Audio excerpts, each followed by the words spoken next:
Hello students, मैं Mithilesh Gupta, associate professor political science, government college Karauli. आज हम भारतीय राजनीतिक विचारक के अंतर्गत दूसरे प्रमुख राजनीतिक विचारक कौटिल्य का अध्ययन करेंगे। कौटिल्य और उनके प्रमुख ग्रंथ अर्थशास्त्र का सामान्य विवेचन करेंगे। यहाँ हम देखते हैं अरस्तु जो है प्राचीन भारतीय विचारक हैं और जो स्थान पाश्चात्य राजनीतिक दर्शन में अरस्तु का है, जैसे अरस्तु को राजनीति विज्ञान का जनक कहा जाता है, उसी प्रकार कौटिल्य को भी भारतीय राजनीतिक दर्शन का राजदर्शन का जनक कहा जाता है। जैसा कि सोलेटोर हैं एक प्रमुख विचारक, उन्होंने कहा है प्राचीन भारत के राजनीतिक विचारधाराओं में सबसे अधिक ध्यान देने योग्य जो विचारधारा है वो कौटिल्य की विचारधारा है। कौटिल्य का जो वास्तविक नाम है वो विष्णुगुप्त है और उन्हें कौटिल्य इसलिए कहा जाता है क्योंकि उनका जन्म जो है कुटिल नामक ब्राह्मण वंश में हुआ था, इसलिए उनको कौटिल्य कहा जाता है। कौटिल्य जो हैं मौर्य समाज की आधारशिला रखने वाले चंद्रगुप्त मौर्य के समकालीन कहे जाते हैं। और प्राचीन भारत के राजदर्शियों में हम देखते हैं, राजनीति शास्त्रियों में कौटिल्य का जो प्रमुख महत्वपूर्ण स्थान है और उनकी प्रमुख रचना का नाम क्या है? अर्थशास्त्र।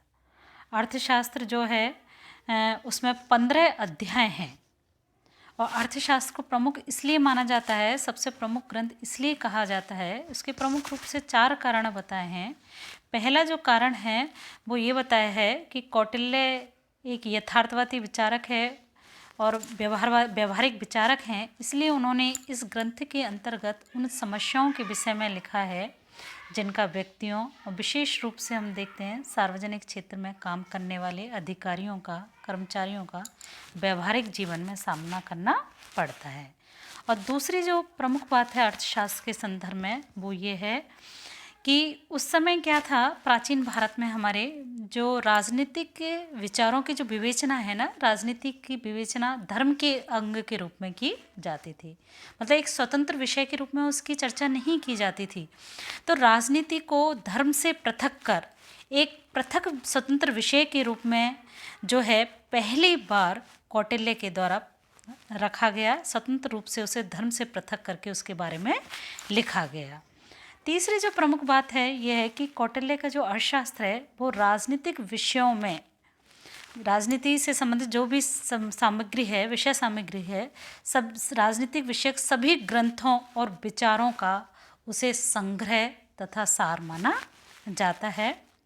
और चौथी जो प्रमुख बात है अर्थशास्त्र के संदर्भ में वो ये है, कौटिल्य के संदर्भ में कौटिल्य ने न केवल राजनीतिक विचारों को प्रतिपादन किया है अपितु उन्होंने अपनी जो व्यवहारिक कार्य हैं उन व्यवहारिक कार्यों के आधार पर अपने समय में ही देश को एक सुदृढ़ और केंद्रीकृत शासन प्रदान किया जो उनसे पूर्व जो है किसी भी अन्य राजनीतिक विचारक के द्वारा नहीं दिया गया। तो इसलिए जो है कौटिल्य को जो है प्रमुख भारतीय राजनीतिक विचारक माना जाता है, जिन प्राचीन राजशास्त्रियों में सबसे महत्वपूर्ण जो स्थान है वो इनका है।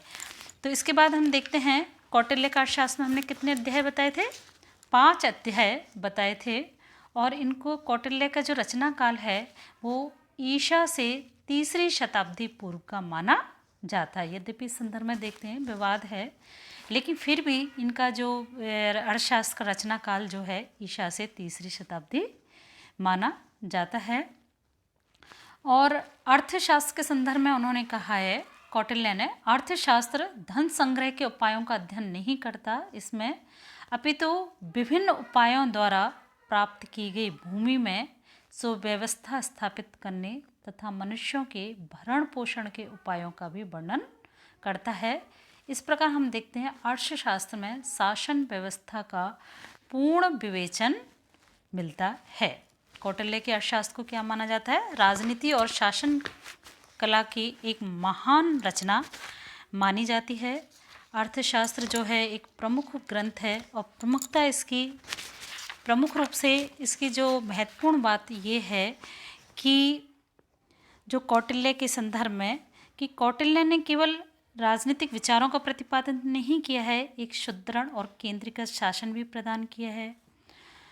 और कौटिल्य यथार्थवादी विचारक हैं। उन्होंने शासन व्यवस्था, सेना, युद्ध, दूत, राजस्व आदि जो राजनीति से संबंधित सभी विषयों की विशद विवेचना की है।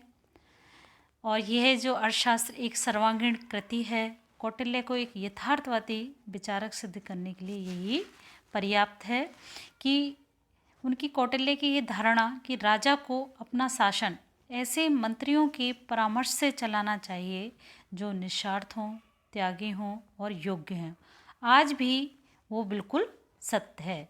उन्होंने उन्हें लोक कल्याणकारी व्यवस्था के जनक के रूप में भी माना जाता है।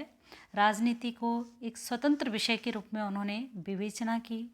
ये पहली बार हुआ, इससे पहले हमने क्या बताया, धर्म के एक अंग के रूप में राजनीति का अध्ययन किया जाता था। अर्थशास्त्र जो है वो अपने सभी पूर्व शास्त्र जो हैं उनकी राजनीतिक विचारों का सार है। यद्यपि हम देखते हैं कौटिल्य से पूर्वी अनेक राजनीतिक विचारक हुए हैं, जिनमें बृहस्पति, भारद्वाज आदि का नाम प्रमुख रूप से है।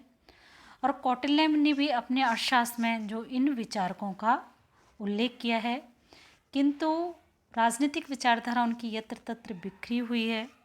और ये जो है कौटिल्य का जो अर्थशास्त्र है वो प्रमुख है इस संदर्भ में कि उसमें एक सिस्टमेटिक तरीके से राजनीति की विचारों, राज्य के द्वारा क्या कार्य किया जाना चाहिए, राज्य की उत्पत्ति कैसे हुई, मंत्रियों के लिए क्या योग्यता है आदि सभी राज्य, राष्ट्रीय संबंध, अंतर्राष्ट्रीय संबंध, समस्याओं आदि सभी का विशद विवेचन किया गया है। इस तरह से देखते हैं कौटिल्य जो है कल्याणकारी राज्य का समर्थक हैं। और कौटिल्य के जो प्रमुख ग्रंथ है वो अर्थशास्त्र, उनमें ऐसे सिद्धांतों का प्रतिपादन किया गया है जो आज की वर्तमान परिस्थितियों में भी व्यवहारिक हैं। धन्यवाद।